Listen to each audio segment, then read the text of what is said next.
ये कहानी शीनो की है जो एक बार मरकर दोबारा जिंदा हो चुका है, पर इसके लिए उसे कारासुमा नाम के एक डीमन को अपने शरीर में जगह देनी पड़ी। वही डीमन की वजह से शीनो अब हमेशा के लिए बच्चे के रूप में रह जाता है। एक दिन इंपीरियल चर्च के लोगों को मालूम पड़ जाता है कि कैसे शीनो के अंदर कारासुमा नाम का डीमन मौजूद है जिसकी वो तलाश कर रहे थे। इसलिए वो उसे हासिल करने के लिए शीनो और उसके भाई पर हमला करवा देते हैं। इसी बीच उन लोगों ने शीनो की बहन को भी किडनैप कर लिया। आखिर शीनो अपनी बहन को वापस ला पाएगा? आखिर वो इंपीरियल चर्च के लोग उसके डीमन से क्या चाहते हैं? कहानी की शुरुआत में हम एक विलेज को देखते हैं जो पूरी तरह से बर्बाद हो चुका था और वहीं हर तरफ आग लगी हुई होती है। इसी बीच हम शीनो के भाई बहन को देखते हैं जो इस हादसे का शिकार हो चुके थे। वहीं कहानी का मेन कैरेक्टर शीनो भी इस हादसे का शिकार हो चुका था। वो इस बात से निराश है कि वो अपने लाइफ में सब कुछ खो चुका है। यहाँ तक उसकी बहन हामाजी उसे उठाने की कोशिश कर रही थी। वही उसका भाई कोसुके भी बेहोश पड़ा हुआ था। इधर शीनो अपनी लाइफ के आखिरी पलों को याद कर रहा था कि तभी वहाँ पर एक अनजान व्यक्ति आता है और वो शीनो को दोबारा जिंदा करने के लिए तैयार होता है। मगर यहाँ उसने बताया कि कैसे उसे अपनी जिंदगी के साथ कुछ खिलवाड़ करना होगा। इस तरह कई साल बीत जाते हैं और हम शीनो को एक जंगल में मौज मस्ती करते हुए देखते हैं। यहाँ उसके बुलाने पर एक क्रो आ जाता है जिसका नाम कारासुमा होता है। शीनो ने पाया कि उसके मुंह में कुछ अजीब सा क्रिएचर मौजूद था। वो इस क्रिएचर से छुटकारा पाने के बाद सीधे चर्च में आ जाता है। असल में उस हादसे के बाद शीनो अपने पूरे परिवार के साथ चर्च में रहने लगा था। यहाँ उसकी बहन हामाजी सभी के लिए कॉफी तैयार करती है। जहाँ इस दौरान शीनो की नजरें अपने भाई को ढूंढ रही थी जो यहाँ से गायब था। असल में कोसुके पास के विलेज के एक घर में कुछ सामान देने गया हुआ था। इधर हम केंटा नाम के एक लड़के को देखते हैं जिससे उसके पिता मार रहे थे क्योंकि केंटा ने पढ़ाई की जगह पर अपनी सभी किताबों को जला दिया था। अब ये बात उसके पिता को बिल्कुल पसंद नहीं आती। मगर जब कोसुके ने देखा कि केंटा काफी मुसीबत में है तब वो उसके पिता को रोक देता है। इसके बाद कोसुके यहाँ से वापस चर्च जा रहा था मगर तभी केंटा उसके साथ जाने की जिद करता है और वो उसके साथ निकल पड़ता है। इधर जब वो दोनों जंगल की ओर जा रहे थे तब हर कोई कोसुके को देखकर आपस में बातें करने लगता है। असल में गांव के सभी लोग उस हादसे से वाकिफ थे जहां कोसुके के गांव में एक खतरनाक डिजीज की वजह से पूरा गांव खत्म हो चुका था। यहाँ गांव के सभी लोगों को लगता था कि शायद कोसुके और उसके भाई बहन भी इस बीमारी का शिकार हो सकते हैं। खैर केंटा को विश्वास था कि कोसुके और उसके भाई बहन बिल्कुल अच्छे इंसान हैं। अब उसके बाद वो दोनों बातें करते हुए चर्च के लिए जाने लगते हैं। जहाँ इस बीच केंटा ने कोसुके को गलती से बता दिया कि कैसे उसने शीनो को जंगल में खेलते हुए देखा था। अब ये बात कोसुके को अच्छी नहीं लगती क्योंकि वो किसी भी हालात में अपने भाई को उस जंगल में जाते हुए नहीं देख सकता था। वही उसने केंटा को भी सावधान रहने को कहा और इसी के साथ वो उसे अपना लॉकेट तक दे देता है जो उसे जंगल में मौजूद डार्कनेस से दूर रखने का काम कर सकती थी। अब इस तरह वो दोनों चर्च में आ चुके थे जहाँ केंटा शीनो से अपनी गलती के लिए माफी मांग के यहाँ से निकल जाता है। जिसके बाद हम कोसुके को देखते हैं जो शीनो को लेक्चर देने लगता है ताकि वो फिर से जंगल में जाने की गुस्ताखी ना करे। असल में जंगल में मौजूद डार्कनेस किसी के लिए अच्छी नहीं थी। खैर दूसरी ओर केंटा जंगल से होते हुए वापस जा रहा होता है मगर तभी उसकी नजर शीनो पर जाती है जो असल में कुछ अजीब तरीके से बिहेव कर रहा था। यहाँ तक उसने लड़कियों का ड्रेस पहना हुआ था और वो केंटा को उसके करीब आने को कह रहा था। केंटा को जल्दी समझ आ गया कि वो कोई शीनो नहीं बल्कि कुछ और है, इसलिए वो वहाँ से निकल जाता है। जिसके बाद हम चर्च में मौजूद सभी लोगों को देखते हैं जो अपने सामने एक नई परेशानी का सामना करने वाले थे। इधर शीनो और कोसुके को मालूम पड़ा कि कैसे इंपीरिया हेडक्वार्टर की नजर कारासुमा पर पड़ चुकी है, इसलिए वो उसे हथियाने के लिए कभी भी आ सकते थे। अब इंपीरियल हेडक्वार्टर एक क्रो के पीछे क्यों पड़ा था, इसका जवाब हमें जल्दी आगे कहानी में देखने को मिल जाएगा। इसी दौरान जब वो सब बातचीत कर रहे थे तभी उनके खिड़की पर एक बड़े क्रिएचर की दस्तक होती है जिसे देख वो सभी हैरान हो जाते हैं। मगर जब शीनो ने ध्यान से देखा तब उसे मालूम पड़ा कि ये वही क्रिएचर है जिसे उसने शुरू में फेंक दिया था मगर अब वो काफी बड़ा होकर यहाँ आ चुका है। वहीं दूसरी तरफ हम रियो को देखते हैं जो कोई और नहीं बल्कि वही व्यक्ति था जिसने कहानी के शुरू में शीनो की जान बचाई थी। यहाँ उसे अपने साथी से मालूम पड़ता है कि कैसे इंपीरियल हेडक्वार्टर ने कारासुमा को ढूंढ लिया है और वो उसी विलेज के बचे हुए रेस्क्यूअर्स के पास था जो शीनो और उसके भाई थे। इधर रियो को अपने साथी से ये भी मालूम पड़ा कि कैसे इंपीरियल हेडक्वार्टर के लोगों ने अपने कुछ लोगों को भेज दिया है ताकि वो कारासुमा को वापस ला सके। इसके बाद हम अगले दिन शिनो और उसके भाई बहन को देखते हैं जो आराम से ब्रेकफास्ट कर रहे होते हैं। तभी चर्च के बाहर कुछ डीमंस आ चुके थे जिसे खुद इंपीरियल हेडक्वार्टर के लोगों ने भेजा था ताकि वो कारासुमा को हासिल कर सके। अब इस हमले को देख शिनो और बाकी लोग बाहर आ जाते हैं, जहाँ वो डीमन ये देख के हैरान हो जाते हैं कि कैसे शिनो के पास कारासुमा की पावर मौजूद थी। वहीं उसके भाई में एक वुल्फ डीमन मौजूद था जिससे वो और भी एक्साइटेड हो जाते हैं। वहीं फाइट के शुरू होने से पहले ही शिनो ने अपने कारासुमा को समन कर दिया, जिसके बाद हम उसके हाथों से उसी क्रो को बाहर निकलते हुए देखते हैं, जिससे साफ जाहिर होता है कि ये क्रो एक खास तरह का डीमन था। अब शिनो अपनी क्रो की मदद से उन डीमन के बैरियर को तोड़ देता है, जिससे वो सभी ऑन द स्पॉट मर जाते हैं। वही अब काम तमाम करने के बाद वो सभी घर के अंदर आ जाते हैं और तब हम केंटा को देखते हैं जो उन सभी के पास आके हाल ही में एक व्यक्ति के खोने की बात शेयर करता है। असल में उसके हिसाब से जंगल में मौजूद एक मॉन्स्टर ने विलेज के लोगों को एक एक करके मारना चालू कर दिया था। इधर हामाजी सारी बात सुनने के बाद ये किस्सा फादर से शेयर करने के लिए चली जाती है। इसके बाद केंटा ने शिनो से पूछा कि क्या वो कल रात जंगल में मौजूद था, जहाँ शिनो का जवाब भले ही ना में था, मगर वो समझ चुका था कि केंटा ने जो देखा था वो कोई भूत नहीं बल्कि एक मॉन्स्टर ही था। अब इस चीज को मद्देनजर रखते हुए केंटा को दोबारा जंगल में आने से मना कर दिया जाता है, पर यह बात केंटा को बिल्कुल पसंद नहीं आई। ऐसा इसलिए क्योंकि वो इस जंगल के जरिए यहाँ आया करता था ताकि वो कोसुके के साथ मिलकर चर्च में काम कर सके। वो गुस्से में यहाँ से निकल जाता है, जहाँ वो बात आते ही अपने उस लॉकेट को भी फेंक देता है। वही फादर ने शिनो को बताया कि कैसे उसे केंटा के पीछे जाना चाहिए, क्योंकि हामाजी ने वो लॉकेट ढूंढ लिया था जिसे खुद कोसुके ने उसे दिया था ताकि वो खतरे से दूर रह सके। इसी दौरान हम रियो के साथी को देखते हैं जो अब समझ चुका था कि कैसे रियो का शिनो और उसके भाई बहन के साथ कुछ कनेक्शन था। इसलिए साथी ने डिसाइड किया कि वो हामाजी को किडनैप करेगा ताकि वो शिनो और उसके भाई को खुद अपने पास बुला सके।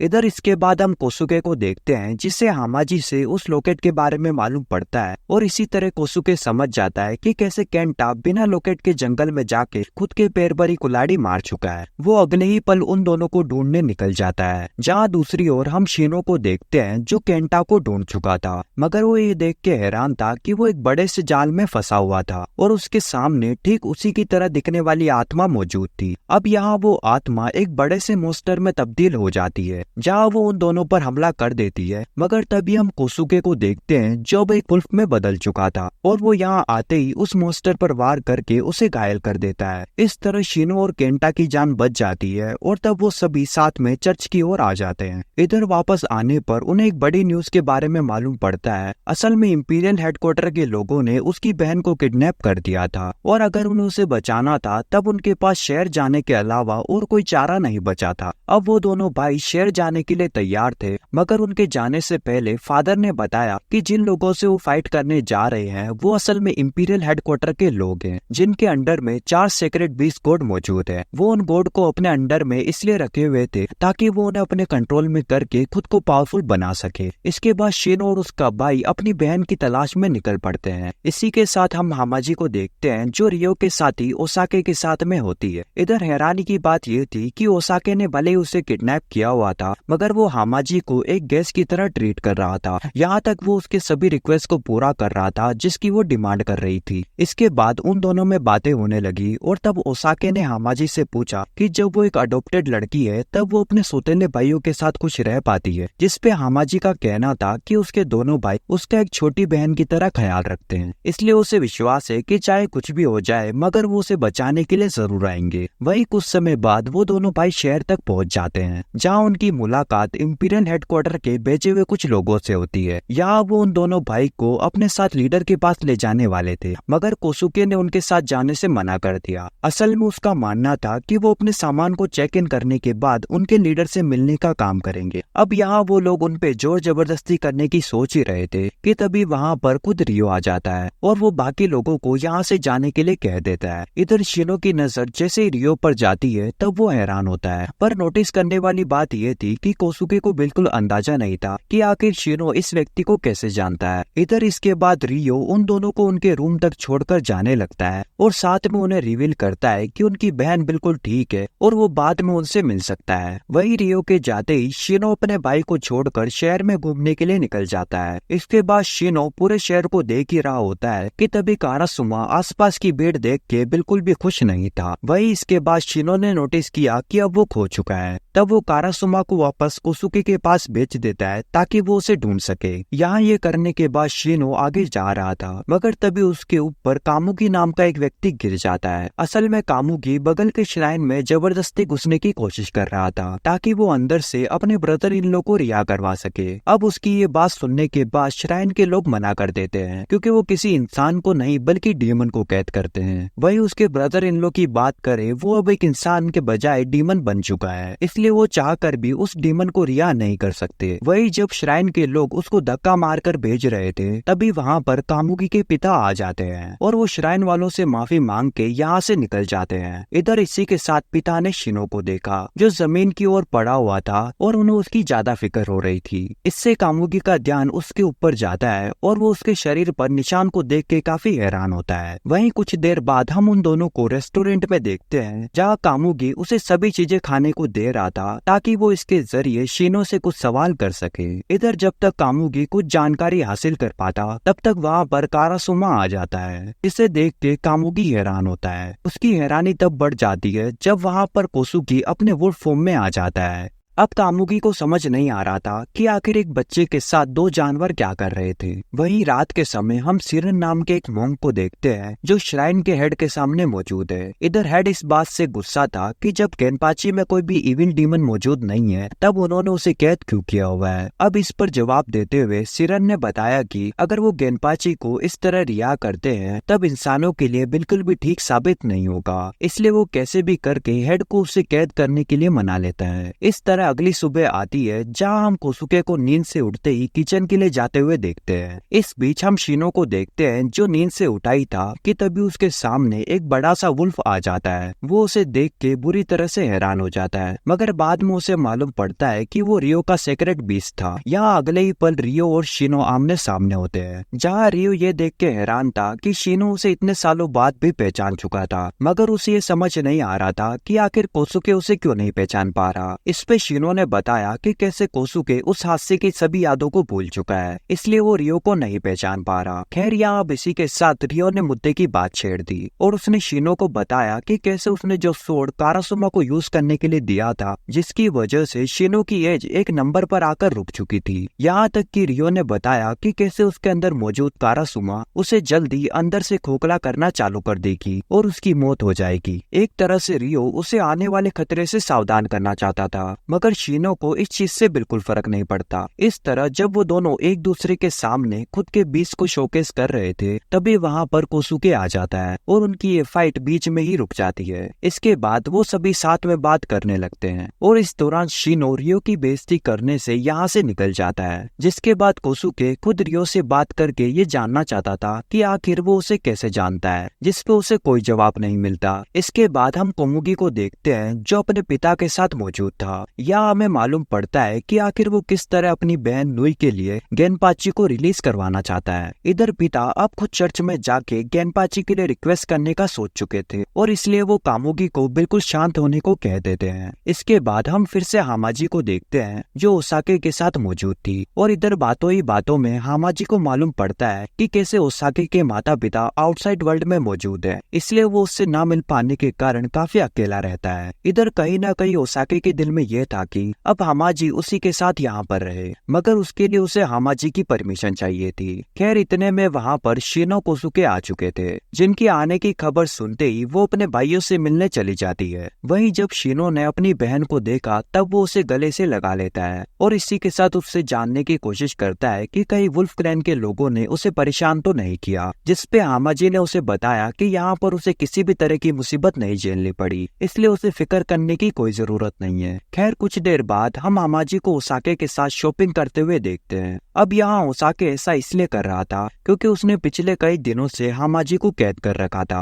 और वो यहाँ पर उसे शॉपिंग करवा के अपनी तरफ से माफी मांगना चाहता था। खैर उन दोनों को इतना करीब देखकर शिनो को लगने लगा कि वो दोनों डेट पर आए हुए हैं। असल में शिनो सिर्फ ऐसा नहीं था जिसे ये लग रहा था, बल्कि हर किसी को बिल्कुल यही लग रहा था। इधर शिनो जब मार्केट में इधर उधर घूम रहा था तभी उसे एक डीमन का एहसास होता है जो उसे श्राइन से आ रहा रहा था जिसमें गेनपाची मौजूद था। वहीं दूसरी ओर हम कोसुके को देखते हैं जिसके वुल्फ फॉर्म से अट्रैक्ट होकर सारे लोग उसके आसपास आने लगते हैं। खैर सीन शिफ्ट होता है और हम सिरन मोंग को देखते हैं जो अपने पावर से डीमन मॉस्किटो को समन करता है और डायरेक्ट गेनपाची के पास जाता है जिसने उसे चेन में कैद किया हुआ था। अब वो यहाँ पर गेनपाची को टॉर्चर करके उसके असली रूप को बाहर लाना चाहता था और वो ऐसा इसलिए करना चाहता था ताकि वो उसके डीमन फॉर्म को किल करके उसकी पावर को हथिया सके। वहीं गेनपाची खुद पर काबू करके जितना हो सके उतना नॉर्मल रहने की कोशिश कर रहा था। असल में वो नोई के कारण खुद को कंट्रोल में किए हुए था ताकि वो यहाँ से रिया होके नोई से मिल सके। इसके बाद हम फिर से हामाजी और ओसाके को साथ में देखते हैं जहाँ ओसाके इस बात से दुखी था कि जल्दी हामाजी यहाँ से चली जाएगी और फिर वो अकेले रह जाएगा। इधर उसके इस टेंशन को देखते हुए हामाजी ने उससे ये पूछा कि आखिर वो उसके ना होने के बाद भी बिल्कुल अकेला रहेगा, जिसपे ओसाके का जवाब हाँ में था। वहीं दूसरी ओर कोसुके शिनो से बात कर ये जानने की कोशिश करता है कि आखिर उसका और रियो का क्या कनेक्शन है और वो उसे कैसे जानता है। इधर शिनो उसके जवाब को नहीं देना चाहता था मगर कोसुके के बार बार रिक्वेस्ट करने पर उसे ये बात रिवील करनी पड़ती है कि कैसे 5 साल पहले जब वो मौत के करीब थे तब रियो ही वो बंदा था जिसने शिनो को कारासुमा ऑफर किया था और उसकी वजह से ही वो दोबारा जिंदा हो सका था। खैर कोसुके रियो की असलियत जानने के बाद खुद काफी हैरान था। असल में उसे ये जानना था कि आखिर रियो ने उन दोनों को यहाँ क्यों बुलाया है। अब उसने डिसाइड किया कि सच्चाई का पता लगाने के लिए वो उससे बात करेगा। हम इसके कुछ देर बाद हामाजी और ओसाके को देखते हैं जो फिर से शॉपिंग करने के लिए निकले थे और इस दौरान शिनो और कोसुके भी मौजूद थे। खैर यहाँ शिनो हामाजी से तब अलग हो जाता है जब एक बार फिर से कोमुगी उसके ऊपर आकर गिर जाता है। इस बार कोमुगी सोल्जर से रिक्वेस्ट करके गेनपाची को रिया करवाने की भीख मांग रहा था मगर वो उसे ये कहकर मना कर देते हैं वो उसकी कोई मदद इसलिए नहीं कर सकते क्योंकि गेनपाची का आर्मी से कोई कनेक्शन नहीं बचा था। इधर कोमुगी जब फिर से शिनो को घायल देखता है तब उसे उसकी चिंता होने लगती है। इसी बीच वहाँ पर कोसुके भी मौजूद था और वो कोमुगी से उसकी जान पहचान पूछने लगता है। खैर यहाँ शिनो को घायल देख कोमुगी सबसे पहले उन दोनों को अपने घर ले आया ताकि वो अपनी तरफ से उनसे माफी मांग सके। इधर कोमुगी की मदर उन दोनों का काफी अच्छे से स्वागत करती है और उसके बाद कोमुगी शिनो की चोट का ध्यान रखने लगता है। इसके कुछ देर बाद कोमुगी उन दोनों को वापस मार्केट में छोड़ने आ जाता है जहाँ कोमुगी से अलग होते ही वो दोनों भाई रियो के पास आ जाते हैं। इधर कोसुके का सिर्फ यही सवाल था कि आखिर उसने उन्हें यहाँ क्यों बुलाया था, जिस पर रियो ने बिना देरी करते हुए उन्हें एंशिएंट टेल्स के बारे में बताया जहाँ उनके गार्डियन ने 8 मैजिकल बॉल को क्रिएट करके अलग अलग सेक्रेट को दिया था मगर एक समय बाद वो सभी मैजिकल रिंग गायब हो गए। इसलिए रियो चाहता था कि वो दोनों उन बॉल को ढूंढने में उसकी मदद करे और उसके असली मालिक तक पहुंचने में उसकी मदद करे। अब ये बात सुनते ही शिनो ने शामिल होने से मना कर दिया मगर तभी कोसुके आगे आते ही उसके इस काम को करने को राजी हो जाता है। वहीं कोसुके के जाते ही रियो ने शिनो को बताया कि कैसे उसका भाई उस हादसे के बाद काफी बदल चुका है, इसलिए वो उसे इस चीज पर ध्यान तक देने को कहता है। मगर शिनो का सोचना कुछ और ही था क्योंकि उसे विश्वास था कि उसका भाई बिल्कुल पहले जैसा है और उसे बदलने की कोई जरूरत नहीं है। वहीं दूसरी ओर हम गेनपाची को देखते हैं जो अभी भी टॉर्चर का सामना कर रहा था। यहाँ तक कोमुगी के पिता श्राइन वालों के पास जाके उसे आजाद करने की भीख तक मांगते हैं मगर कोई भी उनकी बात नहीं सुनता। आखिर में सिरन ने फिर से गेनपाची पर अत्याचार बढ़ा दिया और इस बार उसकी ये कोशिश कामयाब होती है जहाँ गेनपाची अपने इविल फॉर्म में आके खुद को रिया करके गायब हो जाता है। इस दौरान सिरन के सभी साथी मर जाते हैं मगर उसे इस चीज से बिल्कुल फर्क नहीं पड़ता। वहीं दूसरी ओर जब दोनों भाई मार्केट के बीच में पहुंचे हुए थे तभी शिनो को उस इविल एंटिटी का एहसास हो जाता है जिसके अगले ही पल शिनो की नजर गेनपाची पर पड़ती है और तब वो उसका पीछा करने निकल जाता है। वहीं उन्हें एक जगह से दूसरी जगह जंप करता देख कोमुगी उन्हें देख लेता है, फिर वो भी उनका पीछा करने लगता है। कुछ देर बाद शिनो और गेनपाची एक दूसरे के आमने सामने होते हैं जहाँ उनके बीच हल्की फुल्की लड़ाई भी होती है। अगर इसी बीच शिनो ने नोटिस किया कि कैसे सामने वाला मोस्टर खुद को काबू करने की कोशिश कर रहा है। यहाँ उसे मालूम पड़ जाता है कि वो मोस्टर असल में उन्हीं की तरह एक इंसान था। अब दोनों भाई उसकी मदद करने का सोच रहे थे तभी वहाँ पर सिरन अपनी मोंग गैंग के साथ पहुंच जाता है। इधर वो उन सब के जरिए गेनपाची को खत्म करना चाहता था मगर इसी दौरान उसकी नजर शिनो और उसके भाई पर पड़ गई, यानी कि सिरन को अब एक टाइम पर 3 डेमन को मारने का मौका मिल रहा था। खैर यहाँ शिनो ने देखा कि कैसे गेनपाची खुद को संभाल ना पाने के कारण पानी में कूद चुका था। तब वो खुद भी उसका पीछा करते हुए नीचे कूद जाता है जिसके बाद कोसुके भी ठीक यही काम करते हुए खुद को उन सभी मोंग से बचा लेता है। इसके बाद हम हामाजी को उसके भाइयों के लिए परेशान होते हुए देखते हैं। असल में उसे बिल्कुल भी अंदाजा नहीं था कि आखिर वो इस वक्त कहाँ पर होंगे। इधर ये बात चल ही रही थी कि तभी ओसाके ने हामाजी को नई स्कूल के बारे में बताया जहाँ वो ज्वाइन होके अपनी आगे की स्टडी को कर सकती थी, और ऐसा इसलिए क्योंकि हाल ही में हामाजी ने स्कूल जाने का डिसाइड किया था। वहीं दूसरी ओर दोनों भाइयों की जान बच चुकी थी और इसके पीछे उसी क्रिएचर का हाथ था जिसे हमने कहानी के शुरुआत में देखा था। जब वो पानी में गिरे थे तब वो क्रिएचर अपने जाइंट फॉर्म में आके उन्हें डूबने से बचा लेता है। वहीं उन दोनों के साथ उसने गेनपाची को भी सेव कर लिया था जो अब अपने रियल फॉर्म में आ चुका था। इधर कुछ देर बाद आंख खुलने पर हम शिनो को कोसुके के साथ कामुगी के घर पर देखते हैं। इधर शिनो की पूरी आंख खुली ही थी कि तभी वहाँ पर वो जाइंट वुल्फ वापस आ जाता है और उसे खुद रियो ने ही भेजा था। कुछ देर बाद शिनो और कोसुके कामुगी के साथ ब्रेकफास्ट करने आते हैं, जहाँ इस दौरान कामुगी को मालूम पड़ा कि कैसे उन दोनों ने ही उसके दोस्त की मिलकर जान बचाई थी। यहाँ तक जब वो ये सब बात कर रहे थे तभी वहाँ पर कामुगी खुद आ जाता है और वो ये जान के हैरान होता है कि कैसे उसने इविल फॉर्म में आने के बाद उन दोनों के ऊपर हमला किया था, और यहाँ तक उसको दोबारा ठीक करने वाले ही वही बच्चे थे। खैर गेनपाची के जाते ही वहाँ पर ये बात होने लगती है कि आखिर गेनपाची के साथ क्या हुआ था। तब कामुगी ने बताया कि कैसे कुछ साल पहले वो दोनों दोस्त नॉर्थ में कुछ लोगों को रेस्क्यू करने पहुंचे थे, मगर एक प्रिंसेस को बचाने के चक्कर में वो अपने मिशन पर काफी देर तक टिके रह गए। आखिर में वो समय भी आ गया जब एक एक करके ठंड की वजह से उसके सभी साथी मरने लगे, और इसी बीच उनके ऊपर एक मॉन्स्टर ने हमला कर दिया और उनके बचे हुए साथियों की भी मौत हो गई। वो अपने आखिरी पलों को याद कर ही रहे थे कि तभी उनकी मदद के लिए चर्च की तरफ से रियो आ जाता है और वो उनकी जान बचाने के साथ साथ प्रिंसेस की भी जान बचा लेता है। यहाँ तक जब वो दोनों वापस घर आते हैं तब उन्हें मालूम पड़ा कि कैसे कोमुकी की बहन नोई ने खुद की ही जान ले ली है। अब नोई की मौत के सदमे से गेनपाची काफी दुखी हो जाता है और यहाँ तक कई बार खुद की जान लेने की भी कोशिश करता है, मगर वो ये देख के हैरान था कि उसकी चोट हर बार खुद से ही सही हो जा रही थी। इधर शिनो को ये समझ नहीं आ रहा था कि जब रियो ने बड़े आसानी से प्रिंसेस को बचा लिया था तब उन्होंने शुरू में ही उसे मिशन पर क्यों नहीं भेज दिया, जिसपे कोमुकी ने बताया कि आर्मी वाले कभी भी चर्च से मदद नहीं लेना चाहते थे, इसलिए उन्हें खुद इस मिशन पर जाना पड़ा। यहाँ अब कोमुकी से सारी जानकारी पाने के बाद शिनो ने भी बताया कि वो यहाँ पर क्यों आए हैं। उसने बताया कि कैसे चर्च के लोग उसके कारासुमा के पीछे पड़े हुए हैं, जिसकी वजह से उसे यहाँ आना पड़ा। वहीं दूसरी ओर ओसाके रियो से ये जानने की कोशिश करता है कि आखिर चर्च के लोग गेनपाची और शिनो पर हमला क्यों करना चाहते हैं। इधर ओसाके को बिल्कुल एहसास नहीं था कि रियो को पहले से सब कुछ पता है। इसी दौरान गेनपाची की कोमुगी से बात होती है, जहाँ वो रिवील करता है कि वो नोई के मरने के बाद भी इसलिए यहाँ पर आया क्योंकि वो कोमुगी और उसके पिता को अपने परिवार की तरह मानता है, जो हर वक्त उसके आने का इंतजार कर रहे थे। खैर जब वो दोनों बात कर रहे थे कि तभी हम उस मॉस्किटो को देखते हैं जिसे असल में सिरन ने भेजा था ताकि वो उसका पता लगा सके। कुछ देर बाद सिरन को उनकी लोकेशन का मालूम पड़ चुका था, इसलिए वो अपने पूरे साथियों के साथ शिनो और बाकी लोगों पर हमला करने के लिए निकल पड़ता है। इसके बाद हम हामाजी और ओसाके को देखते हैं जो अब नई स्कूल की डिटेल लेने के बाद वापस घर आ रहे होते हैं, मगर तभी एक छोटा सा मॉस्किटो हामाजी पर हमला करके उसे नुकसान पहुंचा देता है। अब ये बात ओसाके को बिल्कुल अच्छी नहीं लगती और यहाँ तक उसे पता था कि इस चीज के पीछे किसका हाथ हो सकता था, इसलिए वो उससे बदला लेने के लिए निकल पड़ता है। वहीं दूसरी ओर शिनो और गेनपाची साथ मिलकर बातें कर रहे होते हैं कि तभी उन्हें मालूम पड़ता है कि कैसे ढेर सारे मोंक ने उन्हें चारों तरफ से घेर लिया था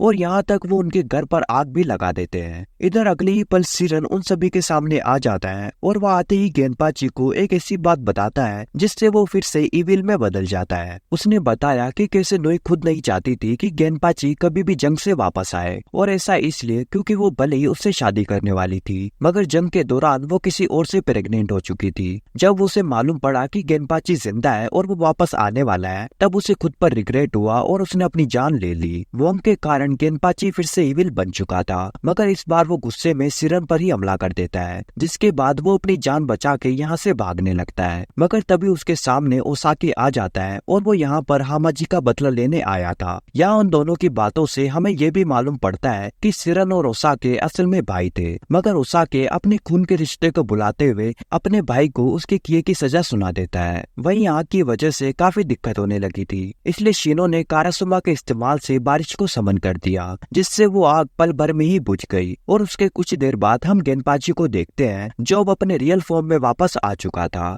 और तब कामुकी ने उसे रिवील किया कि वो पहले से सब कुछ जानता था, मगर वो ये बिल्कुल नहीं चाहता था कि उसकी बहन की वजह से उसे कोई दिक्कत हो, इसलिए उसने ये बात उससे छुपा कर रखी हुई थी। इसके बाद सीन शिफ्ट होता है और हम शीनो को देखते हैं जो हॉल के एक दूसरे कोने में जा रहा था, मगर तभी उसके पास रियो आ जाता है और वो उसे वहाँ जाने से मना कर देता है। उसने बताया कि कैसे एक कोने में स्नेक गॉड रहते हैं जो किसी अनजान के आने पर उसे मार देते हैं, इसलिए उसे वहाँ जाने की जरूरत नहीं करनी चाहिए। इसके बाद शीनो रियो की बात सुनकर वहाँ से वापस चला जाता है। वहीं कुछ देर बाद शीनो की ओसाके से बात होती है, जहाँ वो उससे ये जानने की कोशिश करता है कि आखिर रियो यहाँ से जाने के बाद कौन सा काम करता है, जिस पर ओसाके ने बताया कि वो कैसे इंपीरियल कोर्ट का डीन है और हर कोई उसकी बेहद इज्जत करता है। वही इतना सब बताने के बाद ओसाके ने शीनो से कोसुके के बारे में पूछा, क्योंकि उसने सुबह से उसे नहीं देखा था। इस पे शीनो ने बताया कि कैसे आज का दिन फुल मून का है और वो अपने सीक्रेट बीच की वजह से फुल मून को घर से बाहर निकलने की नहीं सोचता। यहाँ तक कुछ शीनो भी आज के दिन जितना हो सके घर पर रहने की कोशिश करता है। कुछ देर बाद हम कोसुके को एक भयानक सपने से उठते हुए देखते हैं, जहाँ वो अपने शीनो को देखकर थोड़ा सुकून की सांस लेता है। इस बीच उसने शीनो से कहा कि वो आज के दिन उसको छोड़कर कहीं ना जाए। अब शीनो उसकी बातों को मान लेता है, मगर कुछ समय बाद उसे काफी तेज भूख लग जाती है, इसलिए वो किचन जाने की सोचता है। इस बीच वो उसी कॉरिडोर से होते हुए जाता है जहाँ स्नेक गॉड मौजूद थे। इस बार वो कुछ दूर आगे पहुंचा ही था कि तभी उसकी टक्कर एक लड़की से हो जाती है जो अपने हाथों में बुक रखी हुई थी। उस लड़की ने जब शीनो के असली रूप को देखा तब वो डर के मारे वहाँ से भाग गई। अब शीनो को समझ नहीं आ रहा था कि आखिर वो लड़की कौन थी, इसलिए वो ये सारी बात रियो को बता देता है, जहाँ उसने बताया कि वो लड़की और कोई नहीं बल्कि अयाने थी जो स्नेक गॉड की प्रोटेक्शन में थी। अगर शीनो ने उसे कुछ नुकसान पहुंचाया हुआ होता तब स्नेक गॉड उसको जिंदा नहीं छोड़ते। खैर यहाँ इतना सब जानने के बाद हामाजी ने शीनो को कहा कि अयाने भी ठीक उसी की उम्र की है, इसलिए वो चाहती है कि वो उस लड़की के पास जाके अपनी गलतियों के लिए माफी मांगे और साथ में उसे हामाजी का दोस्त बनने के लिए हामी भरवाए। अब अपनी बहन की बातें सुनने के बाद शीनो उसी कॉरिडोर की ओर निकल पड़ता है। वहीं उसके जाने के बाद रियो ने हामाजी को बताया कि अगर शीनो ने स्नेक गॉड के एरिया में कदम रख दिया तब उसका जिंदा वापस आना काफी मुश्किल होगा। और ये बात सही साबित होती है, क्योंकि जब शीनो स्नेक गॉड के एरिया में आ चुका था तब स्नेक गॉड गुस्से में उसे अपने ट्रैप में फंसा लेते हैं, जिसके बाद वो उस पे गुस्सा होते हुए उसे मार देने के लिए हमला करने लगते हैं। मगर जब तक वो कुछ करते तभी वहाँ पर कोसुके आ जाता है और वो अपने भाई की गलतियों के लिए उनसे माफी मांगने लगता है, जिसपे स्नेक गॉड को ये देख के अच्छा लगता है कि वो एक दूसरे के लिए खड़े हैं। मगर यहाँ स्नेक गॉड इस बात से वाकिफ थे कि वो उन्हें इस तरह माफ करके नहीं छोड़ सकते, इसलिए उन्होंने कोसुके को अपना हाथ काट कर उन दोनों की जान बचाने का ऑफर दिया। अब इसके बाद कोसुके ठीक ऐसा ही करने वाला था, मगर तभी वहाँ पर अयाना आ जाती है और वो स्नेक गॉड पर गुस्सा होती है, क्योंकि उसकी नजर में वो दोनों भाई इसलिए आए थे ताकि वो उसे फूल दे सके,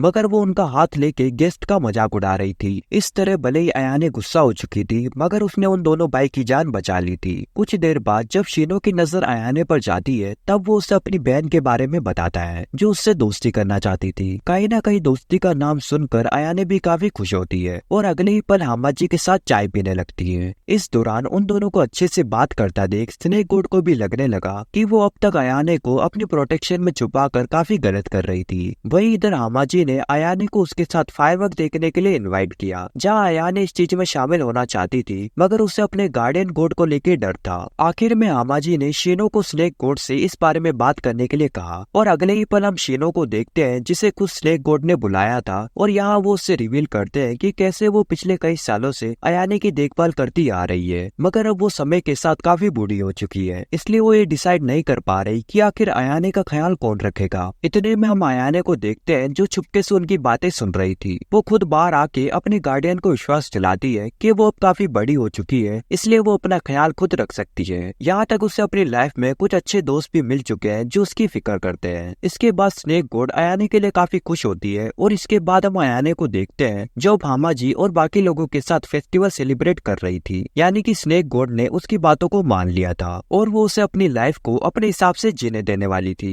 वहीं अगले दिन जब रियो की शीनो से मुलाकात होती है तब रियो शीनो को एक न्यूज़पेपर दिखाता है जिसमें उसी गांव के बारे में लिखा था जहां कुछ साल पहले एक डिजीज की वजह से पूरे गांव में तबाही हो चुकी थी, मगर उसके बावजूद सिर्फ 5 लोग ऐसे बचे थे जो वहां से जिंदा वापस आ चुके थे।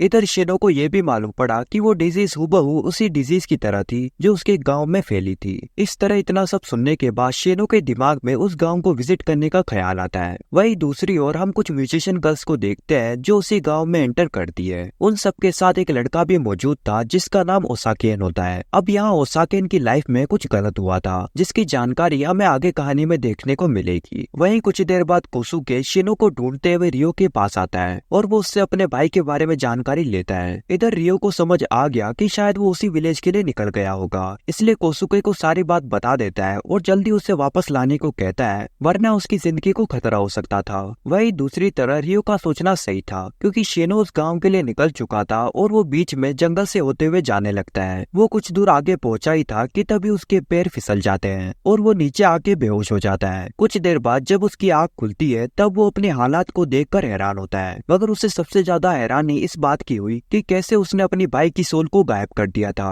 अब उसके पास उस सोल को ढूंढने के अलावा कोई चारा नहीं बचा था, इसलिए वो अगले ही पल से इधर उधर ढूंढने की तलाश में जुट जाता है। इसी बीच जब उसकी नजर सामने की ओर जाती है तब वो वहाँ पर एक विशाल बंदर को देखकर हैरान हो जाता है। अब शिनो उस बंदर से उसकी मदद करने को कहता है ताकि वो उस सोल को ढूंढ सके। अगले ही पल वो बंदर उसकी बातें सुनने के बाद कुछ खोजने चला जाता है और जब वो वापस आता है तब वो उसके हाथ में एक बड़ा सा गोल्ड प्लेट थमा देता है। अब शिनो ने उसे बताया कि वो किसी और चीज की तलाश में है। खैर इतने में शिनो के सामने उसके भाई और कोमुगी आ जाते हैं जो साथ में शिनो को ढूंढने निकले थे। इधर वो शिनो को सही सलामत देख के काफी खुश होते हैं, मगर जब शिनो ने उन्हें उस बंदर के बारे में बताया तब वो काफी हैरान हो गए, और ऐसा इसलिए क्योंकि वो बंदर वहाँ से जा चुका था। अब उसके बाद कोसुके शिनो को अपने साथ आगे के टाउन में रेस्ट करवाने के लिए ले जाता है। वहीं विलेज के लोगों की नजर उन सभी पर पड़ती है, तब वो उन्हें क्वारंटीन में डाल देते हैं। असल में विलेज के मेयर को मालूम पड़ गया था कि वो सभी जंगल से आए थे और उनके अंदर डिजीज हो सकती है, इसलिए वो उन्हें कैद कर लेते हैं। कुछ देर बाद हम साइकी नाम के एक डॉक्टर को देखते हैं जिन्हें अपने कलीग जियोजो से मालूम पड़ता है कि कैसे उनके कैद में कुछ लोग क्वारंटीन हुए हैं। वही ये खबर अब उन म्यूजिकल गर्ल और ओसाकेन को भी मालूम पड़ चुकी थी। कुछ देर बाद साइकी और जियोजो उन कैदियों को चेक करने आते हैं, जहाँ कोमुगी जियोजो को देखकर हैरान हो जाता है क्योंकि वो उसके साथ ही आर्मी में पहले काम कर चुका था। खैर यहाँ इतना सब होने के बाद सेकी ने शिनो और बाकी सबको बताया कि कैसे वो उन सभी का चेकअप करने वाली थी ताकि वो पता लगा सके कि कहीं उनके शरीर में कोई डिजीज ना हो। इस बीच ओसाकेन खिड़की से सब कुछ देख रहा था। जब उसकी नजर कोसुके पर जाती है तब वो हैरान हो जाता है। असल में उस बंदे को ढूंढ चुका था जिसका वो पिछले कई सालों से इंतजार कर रहा था। इधर सेकी ने शिनो और बाकी लोगों को कैसे बाहर निकाल दिया क्योंकि वो बिल्कुल सेफ थे, जिसके बाद वो उन्हें पास के चर्च में रहने देने के लिए जगह दे देती है। इस बीच शिनो मौके का फायदा उठा के यहाँ से सोल की तलाश में निकलने लगता है और ये बात कोसुके को मालूम पड़ जाती है। इधर कोसुके उसे कहीं भी जाने देने के लिए मना करता है, पर शिनो ने ठान लिया था कि वो कैसे भी करके अपनी भाई की सोल को ढूंढेगा। कुछ दूर आगे जाने के बाद शिनो की टक्कर ओसाकेन से होती है, जहाँ वो उससे ये जानने की कोशिश करता है कि आखिर वो सभी इस विलेज में कब तक रुकने वाले हैं, जिसपे शिनो ने उसे सब कुछ बता दिया। आखिर में शिनो के जाने के बाद हम कोसुके को देखते हैं जो अब सेकी से बात करने के लिए आता है और उसे यहाँ मालूम पड़ा कि कैसे जंगल में शिनो की किस्मत अच्छी थी क्योंकि वो जिस मंकी बीस को मिलकर आया था उसने कई लोगों की जान ली थी, पर उसके दिल में बच्चों को लेके एक सॉफ्ट कॉर्नर था, इसलिए उसने शिनो को कोई नुकसान नहीं पहुंचाया। वही इसके बाद हम जोजो को देखते हैं जिसे वो गोल्ड मिल चुका था जिसे शिनो सेल में भूल गया था। खैर इसके कुछ देर बाद कोसुके चर्च में प्रेयर कर रहा होता है, मगर तभी वहाँ पर ओसाकेन आ जाता है और उस पर हमला कर देता है। इधर ओसाकेन ने बताया कि कैसे कोसुके ने उसके पूरे परिवार को डिस्ट्रॉय कर दिया था, इसलिए वो यहाँ पर उसे खत्म करके अपना बदला लेने आया है। अब ये बात सुनने के बाद कोसुके ने उसे समझाने की कोशिश की कि वो जिस व्यक्ति की तलाश में है ये वो नहीं है। इतने में वहाँ पर शिनो भी आ चुका था, मगर उसके बावजूद ओसाकेन का हमला रुकने का नाम नहीं ले रहा था। यहाँ तक उसने भी ओसाकेन को समझाया कि वो किसी और की तलाश में है। खैर इतने में कोसुके अपने वुल्फ फॉर्म में आ जाता है और तब ओसाकेन को विश्वास होता है कि उसने किसी और बंदे को परेशान कर दिया। वहीं ये बात तब सही साबित हो जाती है जब वहाँ पर म्यूजिकल गर्ल आ जाती है और वो रिवील करती है कि वो जिस व्यक्ति की तलाश में है वो शिनो नहीं है। अब यहाँ म्यूजिकल गर्ल कोसुके से ओसाकेन की गलतियों के लिए उन दोनों भाई से माफी मांगती है, जहाँ शिनो इस चीज के लिए तैयार हो जाता है, मगर वो उससे ये शर्त रखता है कि उसे उसके भाई का खोया हुआ सोल स्टोन ढूंढने में मदद करनी होगी। वहीं कुछ देर बाद कामुगी कोसुके की चोट को फर्स्ट एड कर रहा था, तभी उसकी नजर कोसुके के टैटू पर ऊपर जाती है। असल में कामुगी इसलिए हैरान था कि वो टैटू ठीक उसके बॉडी पर भी था। खैर वो सभी यहाँ पर बात कर रहे थे, तभी वहाँ पर जोजो आता है और वो उन्हें एक बैड न्यूज देता है। उसने बताया कि कैसे गांव के लोगों ने उसके हाथ में उस गोल्ड को देख लिया था जिसे उसने सेल से पाया था। यहाँ हैरानी की बात ये थी कि वो सभी विलेजर्स उसी माउंटेन पर जाने वाले थे, मगर शीनो को इससे बिल्कुल फर्क नहीं पड़ता। इसी बीच सेकी ने बताया कि कैसे शीनो की किस्मत अच्छी थी क्योंकि उस मंकी स्पिरिट को बच्चों से कुछ ज्यादा ही लगाव था, इसलिए वो उन्हें कुछ नहीं करता। वहीं जब उसके एरिया में कोई अडल्ट की एंट्री होती है तब वो उन्हें मौत के घाट उतार देता है। वहीं सेकी को ये भी याद आता है कि कैसे वो बचपन में समर के दौरान उस मंकी स्पिरिट से मिलने आया करती थी। यहाँ तक जब उसकी आखिरी बार मंकी से मुलाकात हुई तब उसने उसके हाथ में एक बेबी मंकी दिया था और साथ में उसे वादा किया था कि वो जल्दी उससे मिलने के लिए आएगी। अब कुछ समय बाद हम शीनो को देखते हैं जो कोसुके को बता रहा था कि उसे कैसे सोल स्टोन ना मिलने का दुख था। इतने में वहाँ पर ओसाकेन आ जाता है और वो उससे अपनी पिछली गलतियों के लिए माफी मांगता है। इस पे शीनो ने उससे ये जानने की कोशिश की कि आखिर उसका और उस म्यूजिकल गर्ल कोकोना का क्या कनेक्शन है। ओसाकेन ने बताया कि कैसे कुछ समय पहले कोकोना ने उसकी जान बचाई थी, इसलिए वो उसे अपनी बहन और माँ की तरह ट्रीट करता है। वही इतना सब जानने के बाद हम देखते हैं कि कैसे कोकोना उस मंकी स्पिरिट के पास आ चुकी है और वो उससे यहाँ जानने की कोशिश करती है कि आखिर उसका मकसद क्या है। इधर मंकी स्पिरिट ने बताया कि कैसे वो बेबी मंकी के मरने के बाद खुद भूल चुका है कि आखिर उसके लाइफ में क्या मकसद है। उसे इस बात का गम था कि जिस बच्ची ने उससे वादा किया था कि वो उससे जल्दी मिलने आएगी, पर वो कभी आई ही नहीं। एक तरह से मंकी स्पिरिट ने अपने मकसद को बिल्कुल खो दिया था। अब कुछ देर बाद गांव के लोग सेकी के पास आके उन्हें शीनो को थामने को कहते हैं ताकि वो उन्हें जंगल में जाने के लिए गाइड कर सके, पर वो इस चीज के बिल्कुल खिलाफ में थी। आखिर में गांव वालों ने जबरदस्ती शीनो और उसके भाई को कैद कर लिया और उन्हें माउंटेन पर ले जाने के लिए गाइड करने को कहा। वही जब ये बात सेकी को मालूम पड़ी तब वो काफी गुस्सा हुई और शीनो और उसके भाई को ढूंढने निकल पड़ी। वही सभी गाँव वाले शीनो की मदद से माउंटेन पार पहुँच चुके थे, पर वो मंकी स्पिरिट के बैरियर में फंस चुके थे। इतने में कारासुमा गलती से बैरियर को तोड़ देता है और तब जबरदस्त बारिश शुरू होने लगती है। वही इतने में मंकी स्पिरिट वहां आके उन सभी पर हमला करने लगता है, जिससे कई सारे गांव वालों की मौत होने लगती है। इसी बीच सेकी माउंटेन पर पहुंच चुकी थी, जहां उसे वही बेबी मंकी दिखता है जिसे उसने बचपन में मंकी स्पिरिट के हवाले कर दिया था। जहां एक तरफ मंकी स्पिरिट गुस्से में आके सभी चीजें तहस नहस कर रहा था, तभी शीनो उसे ऐसा करने से मना करता है, मगर मंकी ने बताया कि कैसे वो सिर्फ उसी बच्ची की बात सुनेगा जिसने उसे बचपन में मिलने का वादा किया था। इतने में वहाँ पे कुछ सेकी आ जाती है और वो मंकी को उसके रियल नाम से बुला के ये विश्वास दिलाती है कि वो वही बचपन वाली लड़की है। अब शीनो चाहता था कि सेकी उस मंकी से बात करके तहस नहस मचाने से रोक सके, पर सेकी ने साफ साफ मना कर दिया और उसने समझाया कि कैसे ये जंगल इस मंकी स्पिरिट की जगह है, इसलिए अगर कोई आउटसाइडर यहाँ पर हमला करता है तब इसमें उसकी कोई गलती नहीं है। खैर मंकी स्पिरिट बिल्कुल शांत हो जाता है और तब सेकी ने उसे वादा किया कि वो अगली बार जिस बच्ची से मिलेगा वो उसकी खुद की बेटी होगी। इसी के साथ वहाँ पर कोकोना आती है जिसे वो सोल स्टोन मिल चुका था और वो शीनो के हवाले कर देती है। इसके बाद वो सभी वापस गांव में आ जाते हैं, जहाँ रात गुजारने के बाद वो समय आ चुका था जब शीनो और बाकी लोग यहाँ से जाने लगते हैं। इस तरह अगले सीन में हम एक व्यक्ति को देखते हैं जो बर्फ में अपनी आखिरी सांसों को गिन रहा था और तब उसे किसी स्पिरिट की आवाज सुनने को मिलती है। जब इस व्यक्ति ने बताया कि वो अपनी बहन को वापस देखना चाहता है और उसे अभी मरना भी नहीं है, तब वो स्पिरिट उसकी इस विश को फुलफिल कर देती है। वही करंट समय में हम उसी व्यक्ति को देखते हैं जो ट्रेन में सवार था। इसके बाद शीनो और कोसुके ठीक उसके बगल में बैठने आ जाते हैं। इस बीच व्यक्ति की नजर सिर्फ उन दोनों पर ही टिकी थी और वही शीनो को कुछ जाना पहचाना फील हो रहा था। कुछ देर बाद बाहर का मौसम अचानक से बारिश वाला हो जाता है, जिसके बाद वो कब बर्फ में बदल जाता है उसका कोई अंदाजा नहीं लगा सका।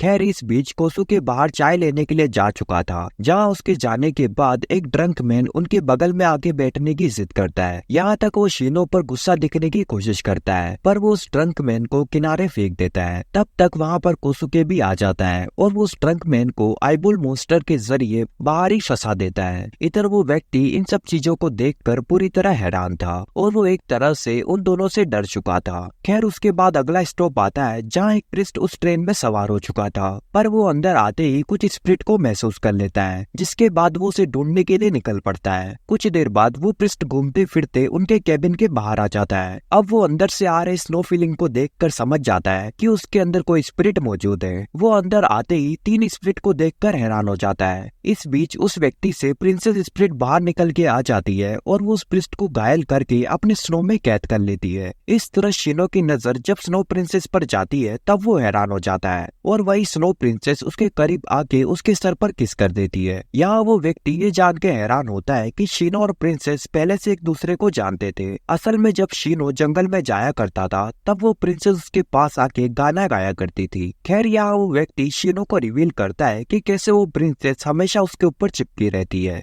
इसलिए वो उससे पीछा छुड़ाना चाहता है। इसकी वजह से वो व्यक्ति ना ही कोई गर्लफ्रेंड बना पा रहा था और हर वक्त उसके हाथ ठंडे रहते थे, जिससे हर कोई हैरान हो जाता था। मगर यहाँ शिनो उसकी मदद करने से इनकार कर देता है क्योंकि उसे मालूम पड़ चुका था कि कैसे प्रिंसेस स्नो ने उसकी जान बचाई थी और अगर वो उसका साथ छोड़ती है तब उस व्यक्ति की मौत हो सकती थी। इतना सुनने के बाद भी वो व्यक्ति उससे पीछा छुड़ाने की बात कहता है, जिसपे शिनो से ये बताने वाला था कि आखिर प्रिंसेस स्नो ने उसे जिंदा बचाने के लिए अपनी सबसे अनमोल चीज की कुर्बानी दी थी। जब तक शिनो उसे इस बारे में बता पाता तब तक प्रिंसेस स्नो उसे कुछ भी कहने से मना कर देती है। इस तरह उस व्यक्ति को ये समझ आ चुका था कि वो प्रिंसेस स्नो के बारे में कुछ और ही समझ रहा था। वहीं कुछ देर बाद शिनो और कोसुके अपने मंजिल पर पहुंच चुके थे, इसलिए वो यहाँ से जाने लगते हैं। वहीं वो व्यक्ति प्रिंसेस स्नो के साथ उन्हें जाने से पहले ग्रीट करता है। इसके बाद कोसुके शिनो से ये जानने की कोशिश करता है कि आखिर वो कौन सी अनमोल चीज थी जिसे प्रिंसेस ने कुर्बान करी थी। तब शिनो ने बताया कि प्रिंसेस स्नो ने उस व्यक्ति की जान बचाने के लिए अपनी मधुर आवाज की कुर्बानी दी थी और वो कभी भी उसकी आवाज को फिर से नहीं सुन सकता था। इसके बाद हम फ्लैशबैक का सीन देखते हैं जहाँ वो व्यक्ति अपनी आखिरी सांसों को गिन रहा था। तभी उसके पास प्रिंसेस स्नो आती है। उसे जब मालूम पड़ता है कि वो व्यक्ति अपनी बहन से वापस मिलने का इंतजार कर रहा है, तब वो उसकी लाइफ को रिवाइव करने में मदद करती है। कुछ देर बाद हामाजी, जो अपने भाइयों का इंतजार कर रही थी कि वो उससे जल्दी मिलने आएंगे, मगर वो सभी कामुकी के घर पर रुक चुके थे, जहाँ उनकी नजर ओसाकिन और कोकोना पर जाती है, जो अब उनके शहर में कुछ समय रहने वाले थे।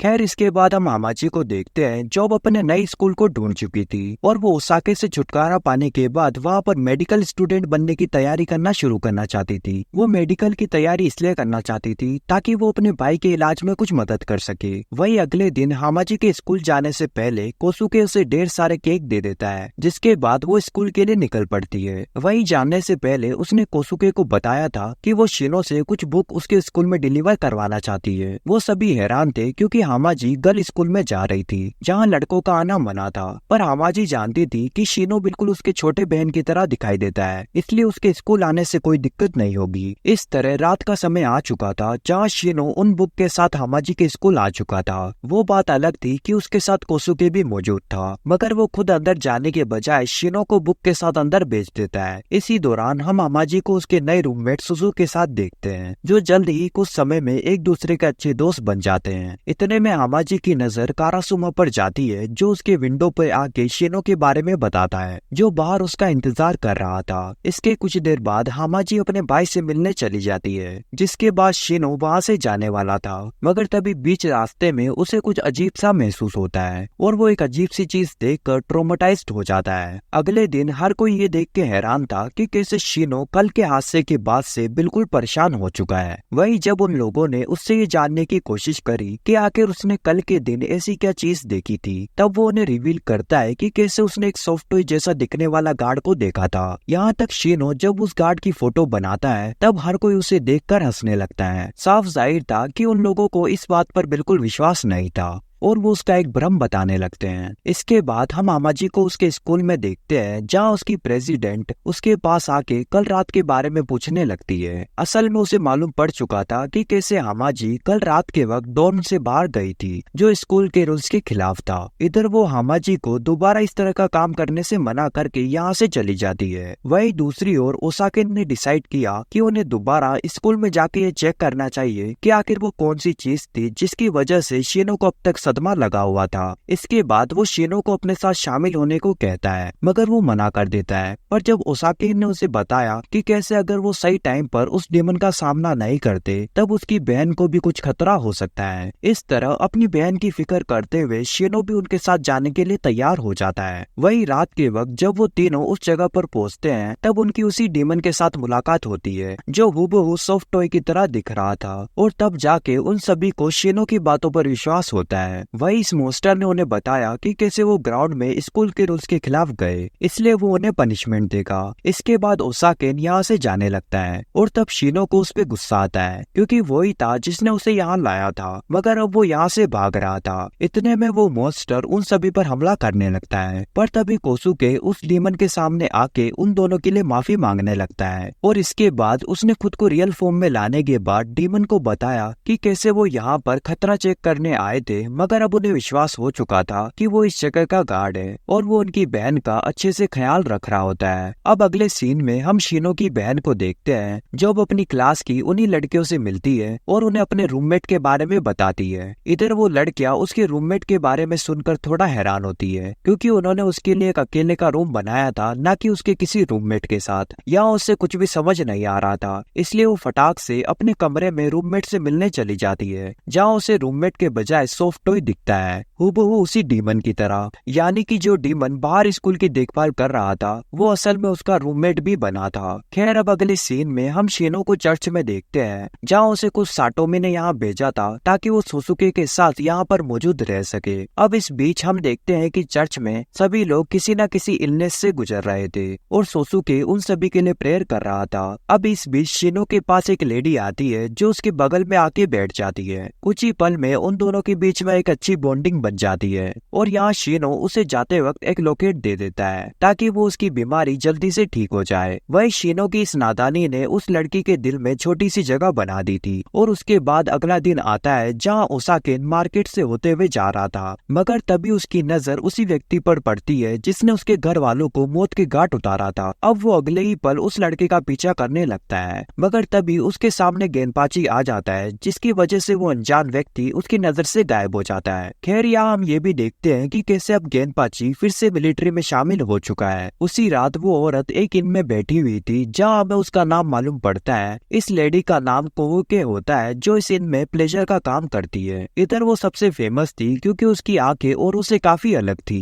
वही दूसरी ओर ओसाकेन अब कोकोना को बताता है कि कैसे उसने उस आदमी को देखा था जिसने उसके परिवार पर हमला किया था। उसे अब मालूम पड़ चुका था कि वो आदमी कोसुके नहीं था, बल्कि उस आदमी के चेहरे पर तलवार का निशान था जिससे उसने दिया था। खैर कुछ समय बाद जब ओसाके अकेले में प्रैक्टिस कर रहा था तभी वहाँ पर शिनो आ जाता है और तब ओसाकेन उसे ये स्किल सिखाने का ऑफर करता है, मगर शिनो मना कर देता है। आखिर में वहाँ पर कोसुके आ जाता है और तब ओसाकेन उससे जानने की कोशिश करता है कि क्या उसका कोई दूसरा भाई भी है। असल में वो जिस व्यक्ति से मिला था वो हूबहू उसकी तरह दिखता था, इसलिए ज्यादा चांसेस थे कि वो उसका भाई हो सकता है। इधर कोसुके ने बताया कि जब आखिरी बार उसके साथ हादसा हुआ था तब उसके साथ उसकी मेमोरीज भी चली गई थी, इसलिए उसे काफी कुछ याद नहीं। खैर इस बीच वहाँ पर कोकोना भी आ जाती है और तब शिनो को थोड़ा अजीब सा महसूस होता है। अगले ही पल शिनो उन दोनों की चेस्ट को टच करता है जहाँ उसे मालूम पड़ा कि कैसे कोकोना के पास दिल नहीं है, जिसपे उसने बताया कि जब वो आखिरी बार ओसाकेन से मिली थी तब उसका दिल काम करना बंद कर चुका था, इसलिए उसने उसकी जान बचाने के लिए अपना दिल उसके हवाले कर दिया था। खैर इसके बाद अगला दिन आता है जहाँ शिनो अपने भाई के साथ ओल्ड चर्च के लिए निकल पड़ता है और इसी बीच हम कोहुके को देखते हैं जो अपने बीमारी की वजह से बुरी तरह परेशान हो चुकी थी और अब वो अपने आखिरी दिनों के करीब आ चुकी थी। इतने में उसके पास वही अनजान व्यक्ति आता है। यहाँ वो कोहुके के पास इसलिए आया था ताकि वो उसकी जान के बदले उसकी एक आंख को ले सके। खैर अब दूसरी ओर शिनो जब चर्च में होता है तब वो दो नन से डरकर भाग जाता है, जहाँ कुछ देर बाद वो गेंदपाची को मिल जाता है। इसी बीच उनकी टक्कर ओसाकेन से भी हो जाती है और वो सभी आपस में बात कर रहे थे कि तभी वहाँ पर वो अनजान व्यक्ति फिर से आ जाता है और वो इस बार सब कुछ स्टॉप करके शिनो से बात करने पहुँच जाता है। इधर इस व्यक्ति ने बताया कि वो उसका असली भाई है यानी कि कोसुके और उसे उससे एक चीज की तलाश है। यहाँ तक वो शिनो को यह तक कह देता है कि वो जिसे कोसुके समझ रहा है वो कोई और है। इधर इतना सब बताने के बाद वो व्यक्ति यहाँ से निकल जाता है। अब इधर गेंदपाची शिनो से जानने की कोशिश करता है कि आखिर वो इसे कैसे जानता था, मगर शिनो ने उसे पहचानने से इनकार कर दिया। अब इसके बाद शिनो साटोमी के पास चला जाता है ताकि वो उससे जान सके कि आखिर वो कौन था। यहाँ उसे साटोमी ने बताया कि कैसे उस हादसे के बाद से कोसुके के शरीर के दो हिस्से हो गए थे और वो व्यक्ति ही उसका दूसरा हिस्सा था। अब शिनो अगले ही पल कोसुके के पास आ जाता है, मगर वो चाहकर भी इस बात को खुद उससे शेयर नहीं कर पाता। यानी कि शिनो ने डिसाइड किया कि वो इस बात को खुद तक ही रखेगा। इसी बीच हम ओसाकेन को देखते हैं जो शेडो की तलाश में निकल पड़ा था, मगर उसकी फ्रेंड उसे समझाने की कोशिश करती है कि वो किसी किसी भी हालात में एक शैडो को नहीं पकड़ सकता। खैर इसके बाद हम उसी औरत को देखते हैं जो उस शैडो से डील करके अपनी एक आंख को बेच चुकी थी। खैर इसी दौरान कोसुके का शैडो ऊपर बैठा ओसाकेन को देख रहा था और उसे विश्वास था कि चाहे कुछ भी हो जाए मगर वो उसे बिल्कुल भी ढूंढ नहीं पाएगा। इस तरह अगला दिन आता है जहाँ ओसाकेन अभी तक उस शैडो को ढूंढ नहीं सका था, मगर उसे शिनो पर थोड़ा शक था कि कहीं वो उसके बारे में जानता तो नहीं। इसके बाद वो शिनो पर हमला करके उसे पकड़ तक लेता है, मगर यहाँ शिनो ने पहले ही क्लियर कर दिया कि वो शैडो भले ही उसके बारे में सब कुछ जानता हो और यहाँ तक वो कोसुके की तरह हुबहू दिखता है, मगर वो उसके बारे में एक चीज भी नहीं जानता और यहाँ तक उन दोनों का एक दूसरे से कोई ताल्लुक भी नहीं है। खैर किसी तरह ये मामला शांत हो जाता है और फिर शिनो की नजर ओसाकेन के टैटूज पर पड़ती है और ये टैटूज ठीक बाकी जेम्स रखने वाले लोगों की तरह था। खैर कुछ देर बाद शिनो और कोसुके चर्च में आ चुके थे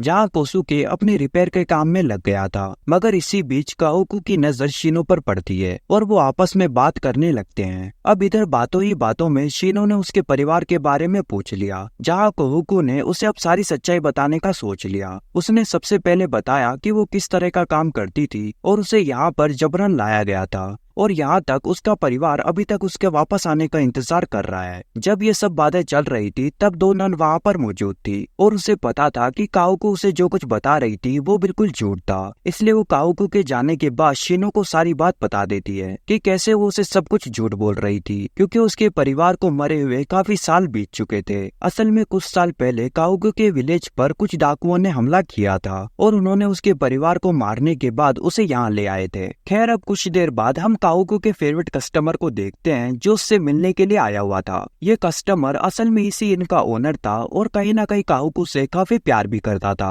वहीं दूसरी ओर जब शिनो और कोसुके काम करके काफी थक चुके थे तभी वहाँ पर साटोमी आता है और वो शिनो को पार्सल्स देके यहाँ से जाने की सोच रहा था। इतने में हम उसी कस्टमर को देखते हैं जो यहाँ से गुजर रहा था और वो ये देखता है कि कैसे शिनो और साटोमी में काफी अच्छी बातचीत चल रही थी। अब वो साटोमी के जाने के बाद खुद शिनो से जानने की कोशिश करता है कि क्या वो साटोमी का जानने वाला है, जहाँ शिनो ने बताया कि कैसे वो उसका गार्डियन है और कुछ नहीं। खैर इतना सब जानने के बाद वो व्यक्ति शिनो को अपने साथ काओकू से मिलने के लिए कह देता है और शिनो इस चीज के लिए मान जाता है। अब कुछ देर बाद शिनो उस व्यक्ति के साथ उसी जगह पर पहुंच जाता है जहाँ काओकू काम करती थी। इधर जब काओकू की नजर शिनो के ऊपर जाती है तब वो उस व्यक्ति पर काफी गुस्सा हो जाती है, मगर यहाँ उस कस्टमर ने बताया कि कैसे उसने यहाँ पर शिनो को इसलिए लाया है ताकि वो उसके जरिए साटोमी को काओकू के पास ले आए और उससे माफी दिलवा सके। असल में जब उन डाकुओं ने काओकू के परिवार पर हमला किया था तब साटोमी टाइम पर जाके उनकी जान बचा सकता था, मगर उसने ऐसा कुछ नहीं किया था। इसलिए उस कस्टमर ने ये सब किया था ताकि वो साटोमी से काओकू के लिए सॉरी दिलवा सके।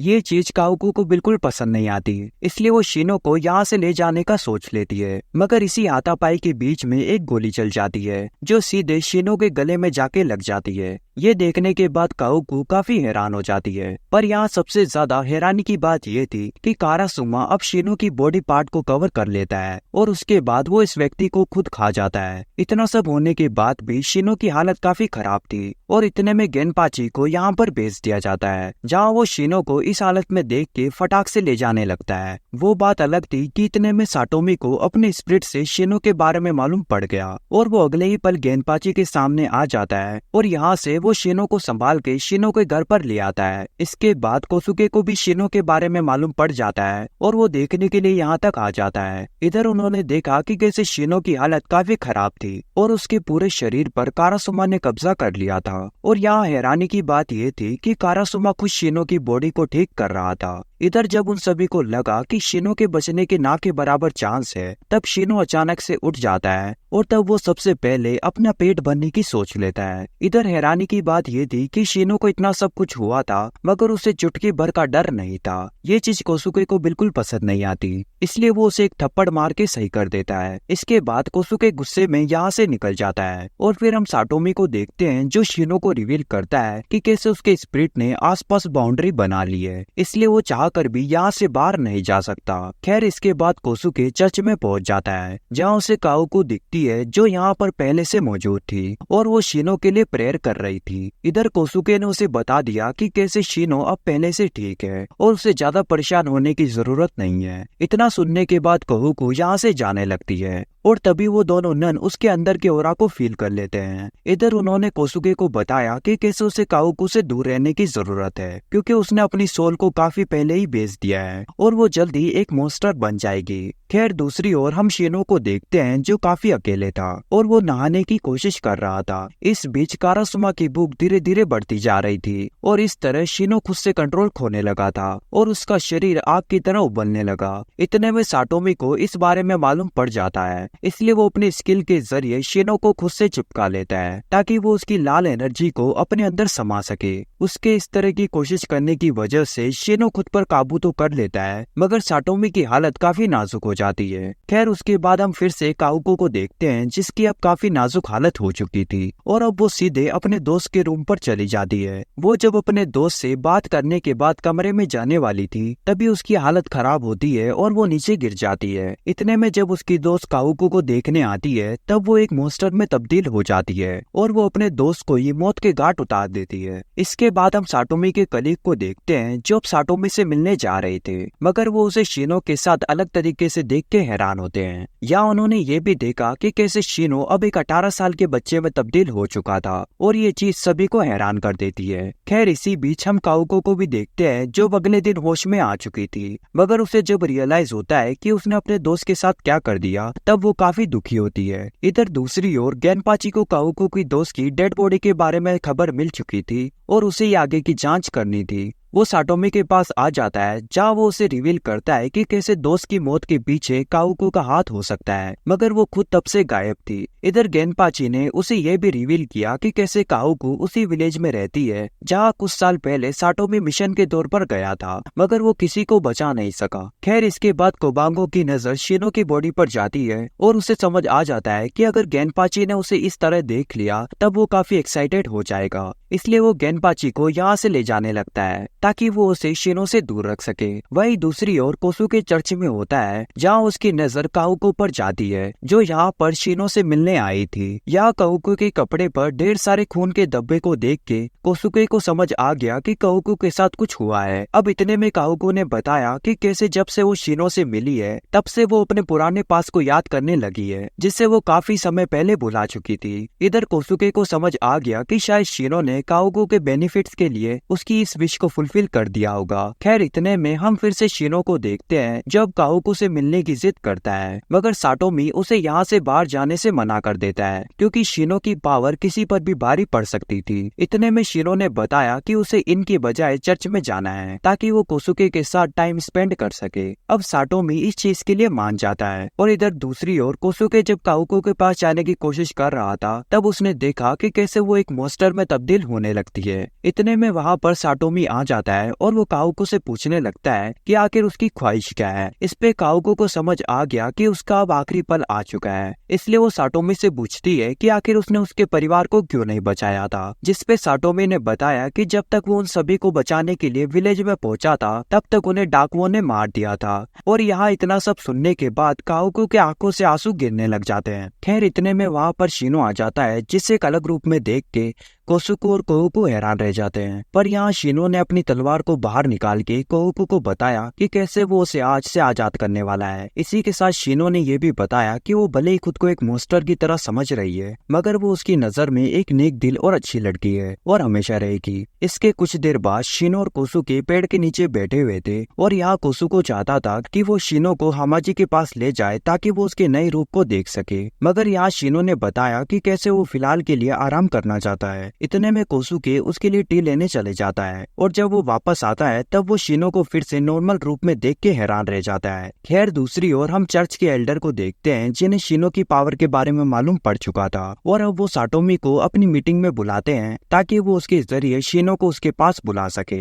असल में वो अब शिनो को एजलेस गार्डियन की तरह देखने लगे थे और अब वो किसी भी हालात में शिनो को यहाँ बुलाना चाहते थे। वही दूसरी ओर शिनो अपने साथ हो रहे पिछले कुछ दिनों की वजह से काफी थक चुका था इसलिए वो ज्यादातर आराम करने में बिजी था। यहाँ तक वो कुछ देर के लिए बाहर वॉक पर निकल जाता है, पर उसे इस बात का बिल्कुल भी अंदाजा नहीं था उसकी कोसुके की शैडो से टक्कर हो जाएगी। यहाँ वो शैडो शिनो को रिवील करती है कि कैसे वो कोसुके का ही पार्ट है, मगर वो उसका असली भाई है और उसके साथ वाला कोसुके असल में फेक कोसुके है। इधर शैडो ने शिनो को विश्वास दिलाने के लिए बचपन का एक मूवमेंट बताया जो सिर्फ उन दोनों को ही मालूम पड़ सकता था। अब इतना सब सुनने के बाद शिनो काफी हैरान होता है और इसी बीच शैडो शिनो को गले लगा लेती है और इसी के साथ वो उसकी जेब में हाथ डाल देता है और ये चीज शिनो नोटिस नहीं कर पाता। खैर उसके बाद वो शैडो यहाँ से निकल जाती है और फिर हम शिनो को देखते हैं जो थोड़ा और चलने के बाद उसके साथ वाले कोसुके से टकरा जाता है। इधर शिनो के दिल में ये बात थी कि क्या इस वाले कोसुके को बचपन वाली मूवमेंट याद होगी। इधर जब उसने ये बात कोसुके से पूछी तब वो उसे ये बात बता देता है और ये सुनने के बाद शिनो की आंखों में आंसू आ जाते हैं और वो काफी इमोशनल हो जाता है। खैर इतना सब जानने के बाद शिनो को रियलाइज हो गया कि वो शैडो असल में उसकी फीलिंग के साथ खेलना चाहता था।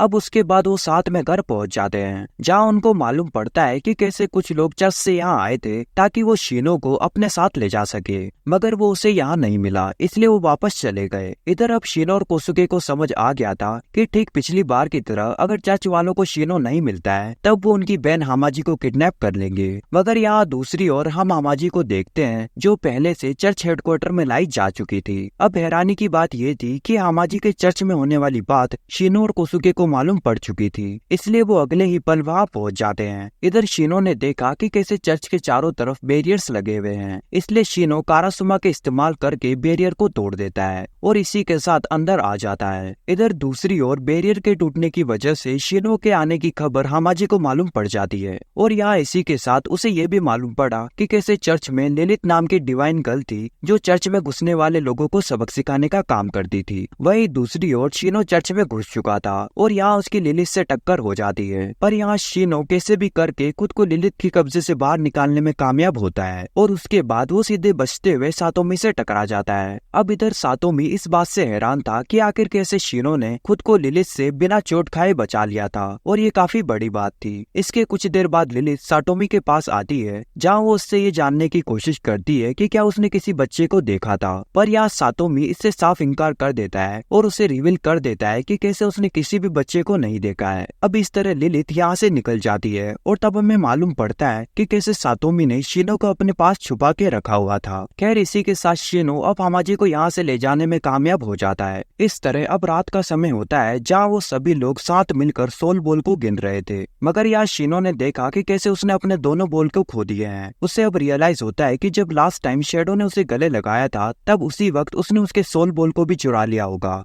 इसी के साथ ये वीडियो यहीं पे खत्म होती है। अगर आपको ये वीडियो थोड़ी सी भी अच्छी लगी हो तो please like share and subscribe कर देना, क्योंकि आपके एक सब्सक्राइब से मुझे बहुत ज्यादा खुशी मिलती है। और अब तो हाई फीचर भी आ रखा है तो वो भी कर देना, और अगर इसका नेक्स्ट पार्ट चाहिए तो जल्दी से 70 कमेंट्स का एम पूरा कर देना। तो मैं मिलता हूँ आपसे अगले अमेजिंग रिकैप वीडियो में, तब तक के लिए बाय बाय।